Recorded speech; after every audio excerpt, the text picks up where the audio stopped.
اب جب روشنی واپس کی طرف آتی ہے تو minus v into delta t two ہمیں شامل کرنا ہے ڈیلٹا ایکس میں، اس واسطے کہ جو پچھلا حصہ ہے اس کیریج کا وہ آگے جا چکا ہے by an amount which is v into delta t two. لہذا یہاں سے delta t two is equal to delta x minus v delta t two divided by c. اب ان کو آپ ڈیلٹا ٹی ون اور ڈیلٹا ٹی ٹو کے لیے سالو کریں اور پھر delta t one plus delta t two کی جمع نکالیں. So the sum of delta t one plus delta t two is then 2 into delta tx divided by c divided by 1 minus v squared over c squared. ادھر آپ یہ یاد رکھیں کہ time dilation فارمولے کے مطابق delta t prime is equal two square root of 1 minus v squared divided by c squared into delta t. یہ اوپر والے فارمولے میں ڈال کر ہم ڈیلٹا ٹی پرائم کی ویلیو نکالتے ہیں as 2 delta x divided by c divided by 1 minus v squared over c squared under root. مگر یہ یاد رہے کہ ڈیلٹا ٹی پرائم وہ ٹائم جو آپ نے نکالا تھا وہ دراصل 2 into delta x prime divided by c ہے. یہ بات میں پھر آپ کو یاد دلانا چاہتا ہوں کہ آپ اس گاڑی میں ہیں اور آپ کے پاس وہ ٹارچ ہے، ٹارچ سے روشنی گئی اور واپس آئی، جتنا وقت لگا وہ اس کے ایکول ہے کہ واٹ از دا ڈسٹینس وچ از 2 اس لیے کہ جانا اور آنا ہے into delta x prime which is the length of the car as you see it divided by the speed of light. مختصر یہ کہ ہم اس نتیجے پہ پہنچے ہیں کہ جو لینتھ میں دیکھتا ہوں that is square root of 1 minus v squared over c squared of the length that you measure. گویا کہ اگر آپ کے پاس ایک میٹر راڈ ہے اس کی لمبائی ظاہر کہ 1 میٹر ہے تو میں اس میٹر راڈ کو دیکھوں گا، آبزرو کروں گا as something which is 1 meter multiplied by square root of 1 minus v squared over c squared. تو مجھے وہ میٹر راڈ چھوٹا دکھائی دے گا اور آپ جتنی زیادہ تیزی سے حرکت کریں گے تو مجھے وہ اور زیادہ چھوٹا دکھائی دے گا. اب یہی بات آپ میرے بارے میں کہہ سکتے ہیں کہ میرے پاس ایک میٹر راڈ ہے اور اگر آپ کے حساب سے میں اس طرف حرکت کر رہا ہوں تو آپ کو وہ میٹر راڈ چھوٹا دکھائی دے گا. اچھا، یہاں پر آپ ایک بات نوٹ کریں کہ اس سے کوئی فرق نہیں پڑتا کہ میں آپ کی طرف آ رہا ہوں یا آپ میری طرف آ رہے ہیں یا میں مخالف سمت میں جا رہا ہوں. تو اس میں وی کے سائن سے کوئی فرق نہیں پڑتا اور ظاہر ہے کہ فارمولے میں بھی یہی بات ہے کہ it is square root of 1 minus v squared divided by c squared. v کو مائنس وی کرنے سے اس فیکٹر میں کوئی فرق نہیں آتا. کیا ہم اس لینتھ کانٹریکشن کو واقعی دیکھ سکتے ہیں جس طرح ہم ٹائم ڈائلیشن کو دیکھ سکتے ہیں؟ اس کو دیکھنے کے کچھ انڈائریکٹ طریقے ہیں. لیبارٹری میں ایک پروٹون اگر ہے تو پروٹون ویسے تو گول ہوتا ہے، اٹ از اے اسفیئر، کرہ ہے، لیکن جب یہ حرکت کرتا ہے اور روشنی کی رفتار کے نزدیک پہنچتا ہے تو اس کی شکل بدل جاتی ہے، یہ پچک جاتا ہے اور یہ سمجھیں کہ جیسے ایک چپاتی ہے ویسے بن جاتا ہے، فلیٹن ہو جاتا. اس کی جو آبزرویشنز ہیں اس کی تفصیلات میں نہیں جا سکتا، لیکن جب ہم پروٹون کی تصویریں کھینچتے ہیں لیبارٹری میں، اور یہ خاصا کمپلیکیٹڈ سبجیکٹ ہے، لیکن جب ہم اس کی تصویریں کھینچتے ہیں تو ہمیں ایگزیکٹلی وہی چیز دکھائی دیتی ہے جس کا میں نے ابھی تذکرہ کیا کہ یہ پچک جاتا ہے، it becomes flat, it becomes an ellipsoid. ابھی میں نے کچھ دلائل کے استعمال سے آپ کو یہ پروو کر کے دکھایا کہ اگر ایک جسم اس سمت میں حرکت کر رہا ہے تو اسی سمت میں وہ پچک جاتا ہے.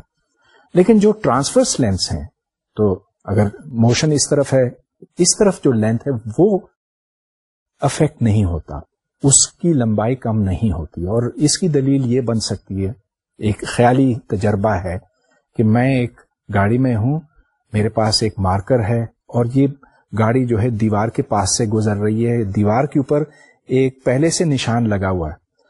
اب اگر میں ایک نشان لگاتا ہوا جاؤں اس طرف تو کیا یہ اس کے ساتھ میچ کرے گا یا اس سے اوپر ہوگا یا نیچے ہوگا؟ اس کا جواب یہ ہے کہ اس کے ساتھ میچ کرے گا. اگر میں رک جاؤں یا میں تیز ہو جاؤں، جو کچھ بھی ہے، ٹرانسفرس ڈائمینشنز تبدیل نہیں ہوتے. کچھ وقت پہلے میں نے گیلیلین ٹرانسفارمیشن کا ذکر کیا تھا، اور گیلیلین ٹرانسفارمیشن میں یہ ہوتا کہ ایک ایونٹ کے جو کوآرڈینیٹس ہیں، یاد رہے کہ ایونٹ یا واقعے کے کوآرڈینیٹس ہوتے ہیں ایکس، وائی، زیڈ اور ٹی. تو ایک انرشل فریم اور دوسرے انرشل فریم میں گیلیلین ٹرانسفارمیشن ان میں ایک تعلق پیدا کرتا ہے. لیکن آئنسٹائن کے مطابق گیلیلین ٹرانسفارمیشن درست نہیں ہے. درست نہیں ہوتا جب آپ اسپیڈ آف لائٹ کے قریب ہوتا. گیلیلین ٹرانسفارمیشن کی جگہ لورنس ٹرانسفارمیشن لیتا ہے آئنسٹائنز تھیوری آف ریلیٹیوٹی میں. اب لورنس ٹرانسفارمیشن کو اصل میں تو شاید آئنسٹائن ٹرانسفارمیشن کہنا چاہیے، لیکن کیونکہ تاریخی طور پہ یہ لورنس ٹرانسفارمیشن کہلاتا ہے تو چلیے اس کو یہی رہنے دیں. مگر بات یہی ہے کہ ایک واقعہ ہے، اس کے کوآرڈینیٹس ہیں جو ایک فریم میں میجر کیے جاتے ہیں، تو اسی واقعے کے جو کوآرڈینیٹس دوسرے فریم میں ہیں، ان کے درمیان تعلق لورنس ٹرانسفارمیشن کے ذریعے سے ہوتا ہے. لورنس ٹرانسفارمیشن اور گیلیلین ٹرانسفارمیشن میں فرق ختم ہو جاتا ہے اگر ہم v یعنی کہ ریلیٹو اسپیڈ کو 0 کر دیں. لورنس ٹرانسفارمیشن ڈیرائیو کرنا کوئی مشکل کام نہیں ہے، لیکن اس کے لیے تھوڑا سا وقت درکار ہے، اور اب وقت کی کمی کے باعث میں صرف آپ کو اس کے ریزلٹس دکھاتا ہوں، وہ ٹرانسفارمیشن دکھاتا ہوں جو x اور x پرائم اور t پرائم کو ریلیٹ کرتے ہیں. تو دیکھیے x prime is equal to gamma into x minus vt, y prime is y, z prime is z. وہ اس لیے کہ ٹرانسفرس ڈائمینشنز تو تبدیل نہیں ہوتے. مگر جو سب سے دلچسپ بات ہے وہ یہ کہ t prime اور t اب برابر نہ رہے. ہاں، اگر آپ v کو 0 پٹ کر لیں تو پھر گاما 1 ہو جاتا اور t prime t بنتا ہے، لیکن بصورت دیگر T prime is equal to gamma into T minus Vx divided by C squared.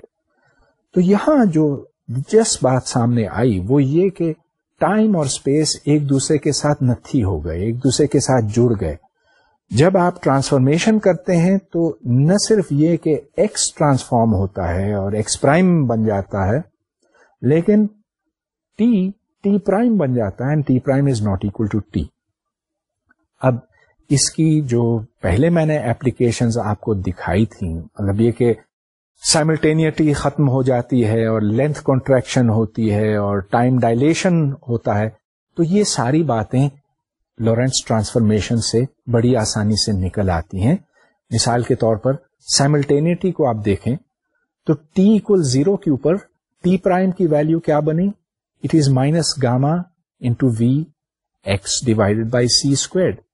اگر فریمز s اور s پرائم لیے جائیں، دونوں میں گھڑیاں ہیں، تو t equal to 0 پر t پرائم کی ویلیو بنتی ہے minus gamma v x divided by c squared. تو اگر s فریم میں x equals 0 ہے تو t پرائم کی ویلیو یہ بنتی ہے.